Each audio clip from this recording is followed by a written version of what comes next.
नमस्कार साथियों, स्वागत है आप सभी का study and grow YouTube platform पर। इस वीडियो के माध्यम से अपन समझेंगे विश्व के भूगोल को, और विश्व के भूगोल का एक महत्वपूर्ण स्थान थे अपने वीडियो के सिलेबस में और मेंशन किया हुआ है। तो उस सिलेबस की बात करें वीडियो के, तो ये नवीनतम पाठ्यक्रम के अनुसार अपन देखेंगे। तो यहाँ पे जो भूगोल और प्राकृतिक संसाधनों में जो पहला पॉइंट है, विश्व की विस्तृत भौतिक विशिष्टताएं, महत्वपूर्ण स्थान, पर्वत और महासागर। तो इन सब टॉपिक से प्रश्न आ सकता है विश्व के भूगोल में। एक तो भौतिक विशिष्टताएं समझेंगे, महत्वपूर्ण स्थान कौन कौन से हैं, पर्वत कौन कौन से हैं, महासागरों की क्या स्थिति है, वो सब देखेंगे। तो अगर अपन बात करें हमारे जो वर्ल्ड मैप की, तो एटलस से अपन देखते हैं कि यहाँ पर हमारे जो महाद्वीप और महासागरों की जो स्थिति है वो किस प्रकार है। अगर अपन बात करें हमारे ग्लोब की, तो जो बीच में से जो रेखा जा रही है जिसको हम 0 डिग्री अक्षांश कहते हैं, 0 डिग्री अक्षांश, जिसको हम बोलते हैं भूमध्य रेखा, भूमध्य रेखा, या फिर इसका और भी नाम है विषुवत रेखा, विषुवत रेखा। तो ये हम पूरे वर्ल्ड को दो भागों में बांटती है विषुवत रेखा। ये जो रेखा है ये है विषुवत रेखा या भूमध्य रेखा। और अगर अपन इससे थोड़ा ऊपर चलें 23.5 डिग्री ऊपर, तो ये है कर्क रेखा, 23.5 डिग्री उत्तरी अक्षांश, इसको बोलते हैं कर्क रेखा। यह है कर्क रेखा। और अगर अपन, ये तो होगी कर्क रेखा, और अगर दक्षिणी भाग में आते हैं तो यहाँ पर एक और रेखा पाई जाती है 23.5 डिग्री पर, जिसका नाम है मकर रेखा। 23.5 डिग्री दक्षिण, साउथ एस, तो ये है मकर रेखा। तो कर्क रेखा उत्तर में है और दक्षिण में जो है वो मकर रेखा है, और बीच से जो गुजर रही है 0 डिग्री वो है भूमध्य रेखा। जो आड़ी रेखाएं होती हैं उनको अक्षांश बोलते हैं, और जो एक वर्टिकल लाइंस होती है, खड़ी रेखाएं, इनको हम देशांतर नाम देते हैं। ये सब देशांतर है, और ये है अक्षांश। तो अक्षांश की स्थिति के आधार पर देखें तो अफ्रीका जो महाद्वीप है, ये अफ्रीका महाद्वीप, तो अफ्रीका जो महाद्वीप है इससे तीनों रेखाएं गुजर रही है। कौन सा महाद्वीप है? अफ्रीका महाद्वीप। और ये जो कर्क रेखा है ये भारत में होकर गुजरती है। ये वाला भाग भारत का है, एशिया में पड़ता है भारत, तो कर्क रेखा भारत से होकर गुजरती है। मकर रेखा की बात करें तो उसी तरह ये कहाँ से जाती है? दक्षिण अमेरिका, अफ्रीका और ऑस्ट्रेलिया से होकर जा रही है। तो इस तरह से हम एक स्थिति देख सकते हैं संसार में कि क्या स्थिति है कौन से महाद्वीप की। तो महाद्वीपों की बात करें तो यहाँ पे कितने महाद्वीप हुए? 1 2 3 4 5 और 6 और एक 7, टोटल 7 महाद्वीप हैं। तो महाद्वीप कितने हो गए? महाद्वीप हो गए टोटल 7। तो सातों महाद्वीपों की बात करें तो इसमें जो क्षेत्रफल है सबसे ज़्यादा वो है एशिया का। तो सबसे पहले एशिया महाद्वीप आ जाता है, जिसका क्षेत्रफल सबसे ज़्यादा है। एशिया के बाद, ये एशिया हो गया, इसके बाद है अफ्रीका। तो अफ्रीका जो महाद्वीप है दूसरे नंबर पे। उसके बाद अफ्रीका की बात करें तो नॉर्थ अमेरिका या फिर उत्तरी अमेरिका, ये है उत्तरी अमेरिका, उत्तरी अमेरिका।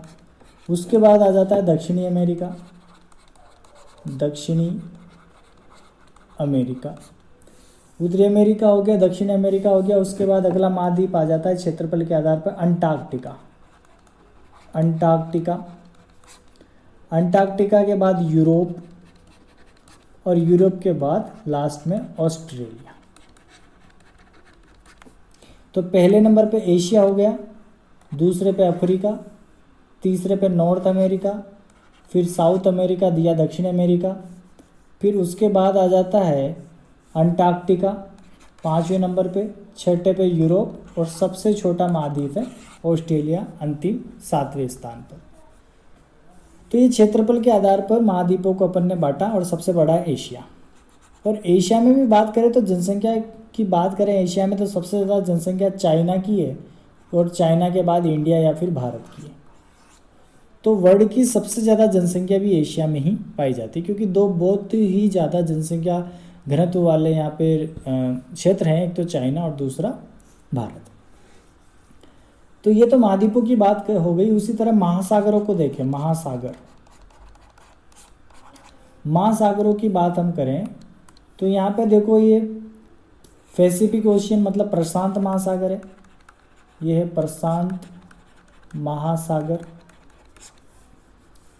ये भी प्रशांत महासागर है पूरा। ये हिंद महासागर है, ये है अटलांटिक महासागर, ये है आर्कटिक महासागर।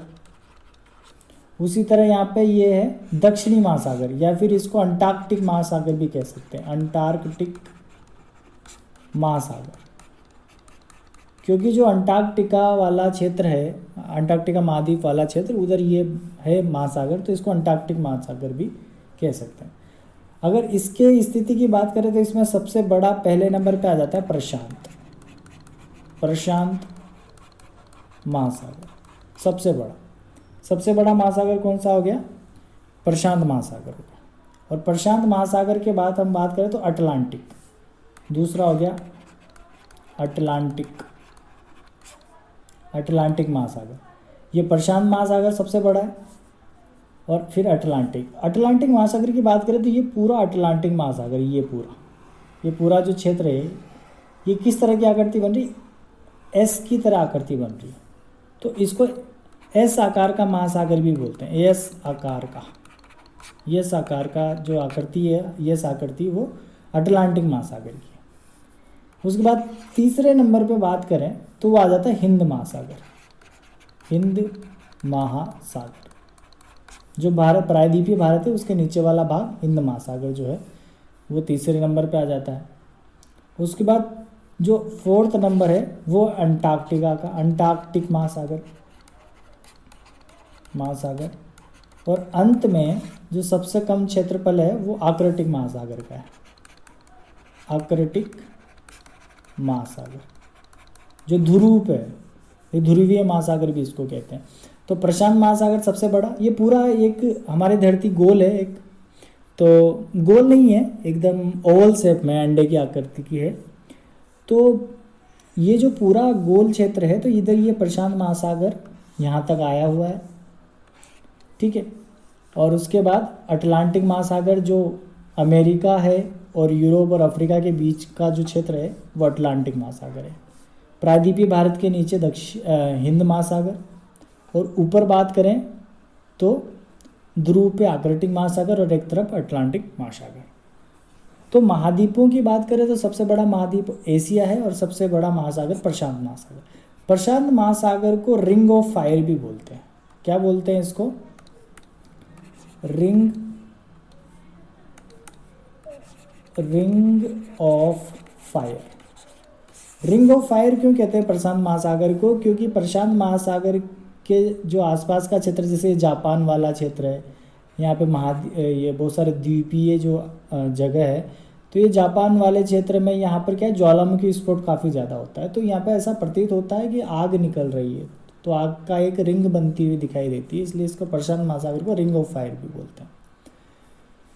तो ये तो हमें बेसिक जानकारियाँ प्राप्त करी कि किस तरह से महाद्वीपों की स्थिति है और कौन से महाद्वीप से तीनों रेखाएं गुजर रही है, कर्क रेखा, भूमध्य रेखा और मकर रेखा, ठीक है। भारत से कर्क रेखा गुजर रही है, ठीक है। तो ये सब चीज़ें अपन ने देखी। अब अपन आगे बढ़ते हैं और हर एक महाद्वीप जो है उसको विस्तार से समझते हैं, ताकि हमें वहाँ की स्थिति और वहाँ की नदियाँ, पठार, पर्वत, इनके बारे में पता चल सके। तो सबसे पहले अपन लेते हैं उत्तरी अमेरिका को। उत्तरी अमेरिका को देखें तो इसको बोलते हैं नई दुनिया। इसकी खोज की थी कोलंबस ने 1492 ईस्वी में, और इसका नाम दिया गया अमेरिको वेसुपुक्की के नाम के आधार पर इसका नाम दिया गया उत्तरी अमेरिका का। ये उत्तरी अमेरिका का एक नक्शा है, और इस नक्शे की बात करें तो ये वाला जो क्षेत्र आता है ये आता है अलास्का, ये वाला पूरा क्षेत्र जो है, ये वाला क्षेत्र है, ये अलास्का है, ठीक है। और ये किसका भाग है? अमेरिका का भाग है, USA, United state of America, ये वाला भाग United state of America, USA, इसको बोलते हैं यूएसए।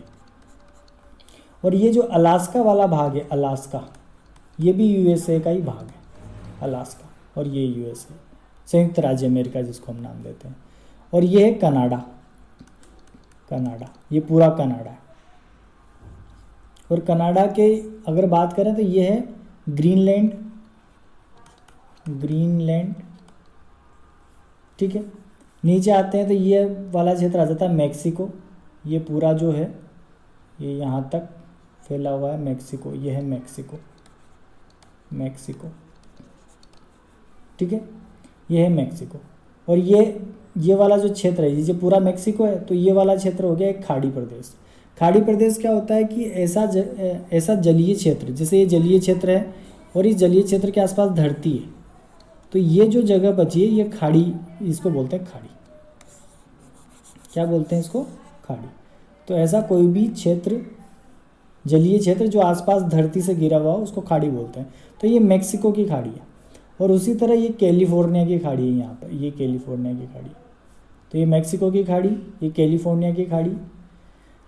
तो ये तो बेसिक जानकारी होगी कि उत्तर अमेरिका के जो विभाजन किस प्रकार हो रहा है। कनाडा है, यूएसए, मैक्सिको है, अलास्का श्रेणी है, ग्रीनलैंड है, और यहाँ पर 7 देश है। इसमें यहाँ पर कितने देश है? 7 देश, 7 देशों का समूह है।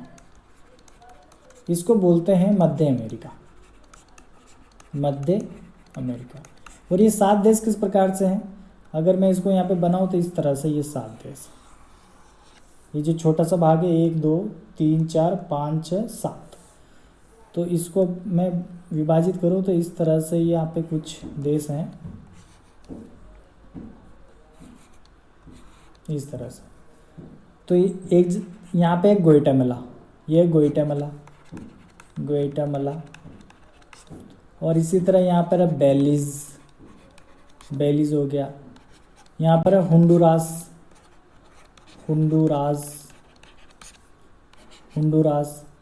यहाँ पर है एल सल्वाडोर, उसी तरह यहाँ पर है निकारागुआ,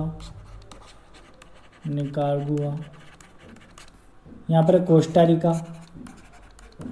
कोस्टा रिका, और ये है पनामा। और यहाँ पे पनामा से नीचे क्या है? यहाँ पे जल क्षेत्र है, जल क्षेत्र के बाद नीचे दक्षिण अमेरिका चालू हो जाता है। तो ये पनामा जल संधि दोनों को अलग करती है, उत्तरी अमेरिका और दक्षिण अमेरिका को। ये मध्य अमेरिका वाला भाग है, ये उत्तरी अमेरिका, और नीचे दक्षिण अमेरिका आ जाता है। दक्षिण अमेरिका को भी अपन पढ़ेंगे, पर पहले अपन उत्तरी अमेरिका को देख रहे हैं। अपन ने देखा कि यहाँ पे इसको क्या बोलते हैं? नई दुनिया बोलते हैं। कोलंबस ने इसकी खोज की थी। अमेरिगो वेस्पुक्की के आधार पर इसका नामकरण किया गया। और इसके अपन ने मैप में देखा कि कनाडा, यूएसए, मैक्सिको, और ये 7 देश हैं, Guatemala, Belize, Honduras, El Salvador, Nicaragua, Costa Rica और पनामा, ठीक है।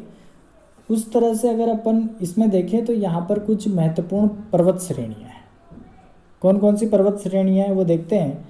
तो यहाँ पर सबसे जो लंबी पर्वत श्रेणी है उत्तरी अमेरिका की, वो है रॉकी पर्वत। कौन सी पर्वत श्रेणी है? नॉर्थ अमेरिका की सबसे लंबी पर्वत श्रेणी, ये रॉकी पर्वत है। तो रॉकी पर्वत उत्तरी अमेरिका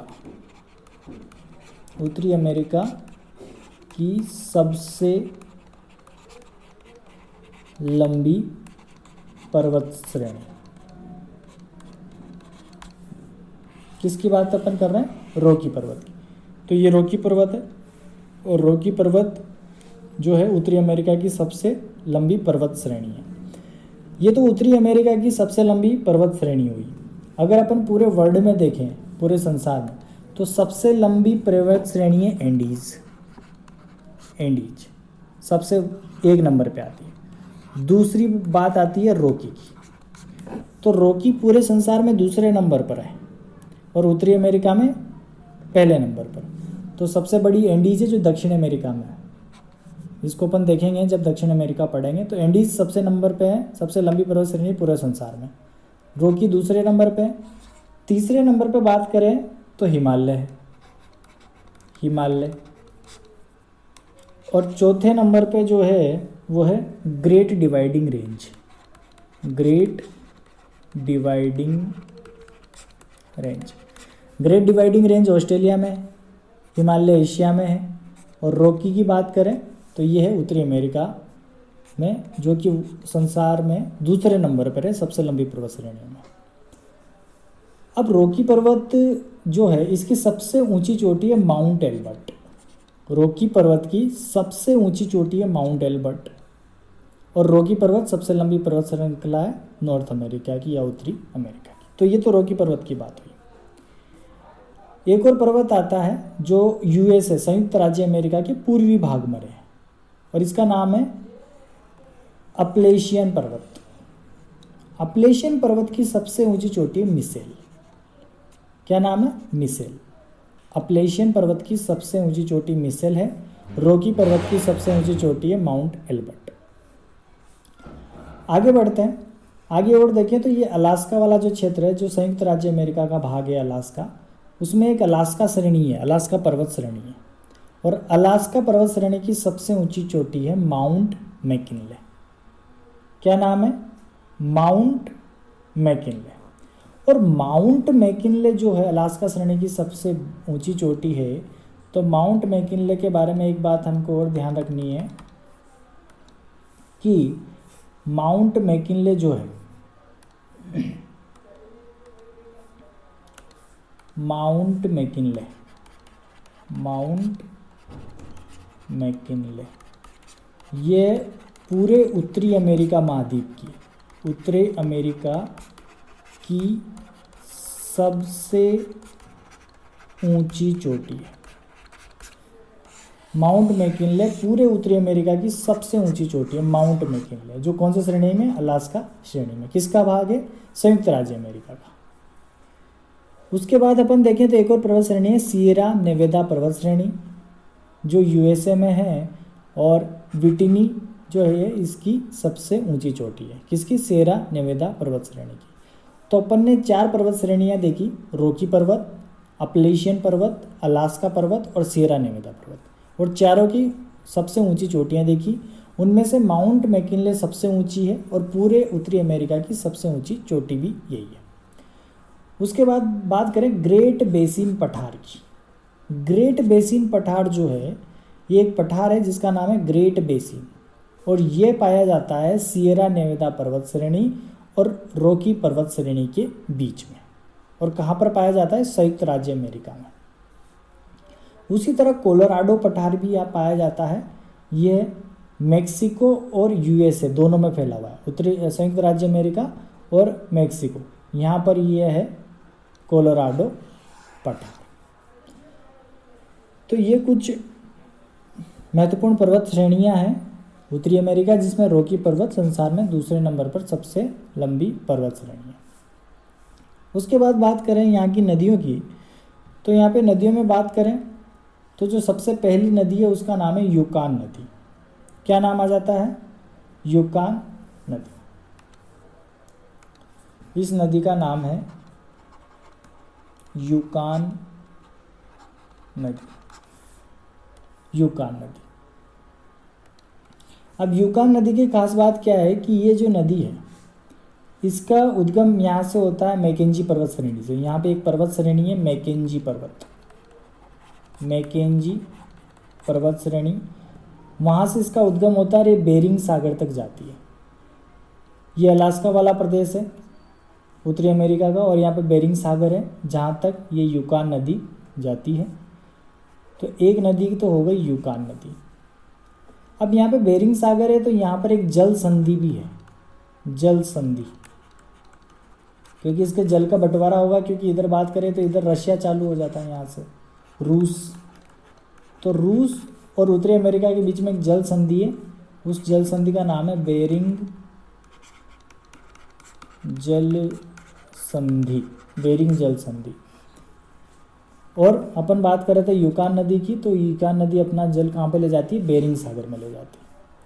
उसके बाद जो अगली नदी है उसका नाम आता है मैकेंजी नदी। ये है मैकेंजी नदी, मैकेंजी नदी। तो जो मैकेंजी नदी है इसका उद्गम होता है ग्रेट स्लेव लेक से। कहाँ से उद्गम होता है, एक झील है ग्रेट स्लेव झील, ग्रेट स्लेव लेक, वहाँ से इसका उद्गम होगा और ये जाते हैं ब्यूफोर्ट सागर में। इधर जो क्षेत्र है उसको बोलते हैं ब्यूफोर्ट सागर, और मैकेंजी नदी यहाँ से निकल के जाती है। और मैकेंजी नदी जो है कनाडा की सबसे लंबी नदी है, कनाडा की सबसे लंबी नदी, क्योंकि ये तो अलास्का श्रेणी आ जाती है यहाँ पर, और यहाँ पर ये कनाडा है, ये पूरा क्षेत्र कनाडा, फिर यहाँ तक यूएसए और नीचे मैक्सिको है, और मैक्सिको के बाद यहाँ पे 7 देश है। कौन कौन से 7 देश हैं, Guatemala, Belize, Honduras, Nicaragua, Costa Rica, Panama और एल सल्वाडोर। तो इस तरह यहाँ पे 7 देश हैं टोटल, जिनको अपन मध्य अमेरिका का भाग बोलते हैं। तो अपन ने 2 नदियाँ देखी, यूकान नदी बेरिंग सागर में जाती है मैकेंजी पर्वत से निकल के, अगली मैकेंजी नदी ग्रेट स्लेव लेक से निकलती है और ब्यूफोर्ट सागर तक जाती है, जो कि कनाडा की सबसे लंबी नदी। उसी तरह अगली नदी की बात करें तो 2 और नदियाँ महत्वपूर्ण हैं, एक तो है मिसिसिपी नदी और एक है मिसौरी नदी। तो ये जो नदी है इटास्का झील, इटास्का झील से इसका उद्गम होता है। तो ये जो नदी है, ये वाली नदी, इसका नाम है मिसिसिपी नदी, मिसिसिपी नदी।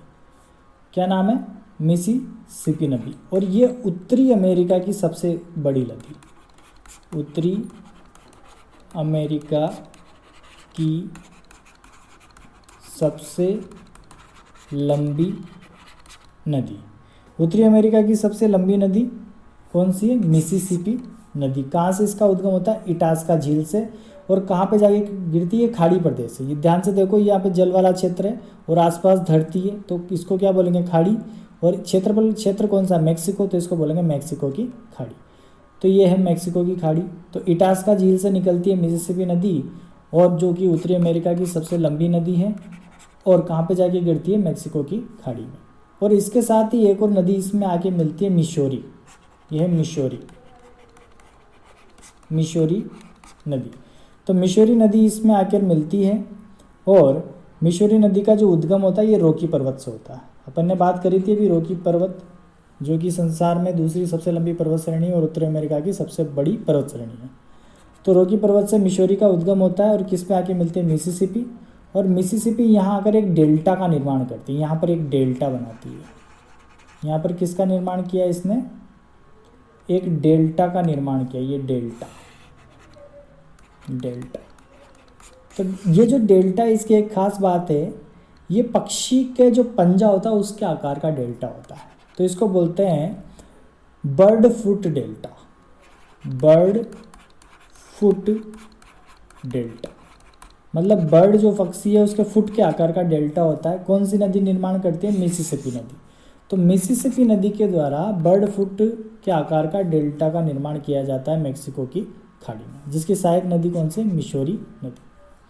एक और नदी यहाँ पर नज़र आ रही है, ये वाली नदी, और इस नदी को बोलते हैं अपन रियो ग्रांडे नदी, रियो ग्रैंडे नदी या रियो ग्रैंड नदी। इस नदी की खास बात यह है कि ये यूएसए और मैक्सिको इन दोनों की सीमा पर बहती है, इन दोनों की सीमा का निर्धारण करती है रियो ग्रांडे नदी, और कहाँ पर जाके गिरती है, मैक्सिको की खाड़ी में। तो कौन कौन सी नदियाँ होगी, एक तो यूकान नदी हो गई, यूकान नदी। दूसरी हो गई मैकेंजी नदी, कनाडा की सबसे लंबी नदी। तीसरी होगी मिसौरी,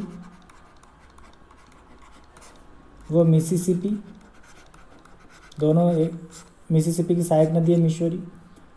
उसके बाद चौथी होगी रियो ग्रांडे नदी, रियो ग्रांडे नदी, रियो ग्रांड नदी। और एक और नदी की बात करेंगे, हडसन नदी की बात, हडसन नदी। हडसन नदी जो महत्वपूर्ण है, अगर इस वाले यूएसए वाले क्षेत्र को मैं बनाऊँ, यहाँ पर ये यूएसए वाला क्षेत्र हो गया, तो यहाँ पर एक नदी बहती है जिसका नाम आता है हडसन नदी। यहाँ ये है हडसन नदी, और इस नदी के किनारे एक शहर है जिसका नाम है न्यूयॉर्क, न्यूयॉर्क शहर। उसी तरह यूएसए का एक और जगह है वाशिंगटन डीसी। न्यूयॉर्क भी महत्वपूर्ण है जो हडसन नदी के किनारे है, और एक है वाशिंगटन डीसी।